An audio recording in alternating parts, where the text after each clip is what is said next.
শনিবার বিকেলে ময়মনসিংহে অনুষ্ঠিত হয় জাতীয়তাবাদী ক্ষুদ্র জাতিগোষ্ঠীর প্রতিনিধি সম্মেলন। শুরুতেই ছিল মনোজ্ঞ সাংস্কৃতিক পরিবেশনা। পরে বক্তব্য রাখেন ক্ষুদ্র জাতিগোষ্ঠীর প্রতিনিধিরা। বক্তব্য রাখেন বিএনপি মহাসচিব মির্জা ফখরুল ইসলাম আলমগীর। বলেন, দেশে সংখ্যালঘু বলতে কিছু নেই, সবাই বাংলাদেশি। এ সময় আগামী জাতীয় নির্বাচন বানচালের চক্রান্ত চলছে বলেও অভিযোগ করেন তিনি। বাংলাদেশের ভবিষ্যতে যে নির্বাচন হওয়ার কথা, সেই নির্বাচনকে বানচাল করে দেওয়ার জন্য একটা গোষ্ঠী চেষ্টা করছে।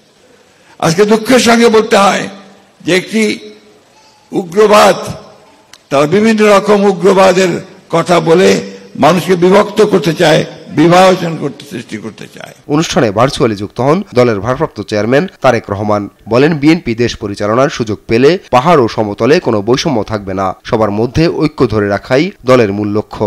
বৈচিত্র্যের মধ্যেই ঐক্য প্রতিষ্ঠা রাখাই আমাদের মূল লক্ষ্য। পাহাড়ি অঞ্চলে কিংবা সমতলে বসবাসকারী প্রত্যেকটি জনগোষ্ঠী নিজের এবং নিজ দেশের স্বার্থ সম্পর্কে যদি সচেতন থাকে, তাহলে অবশ্যই কোনো অপশক্তি বিভ্রান্তি সৃষ্টির সুযোগ নিতে পারবে না বা সক্ষম হবে না।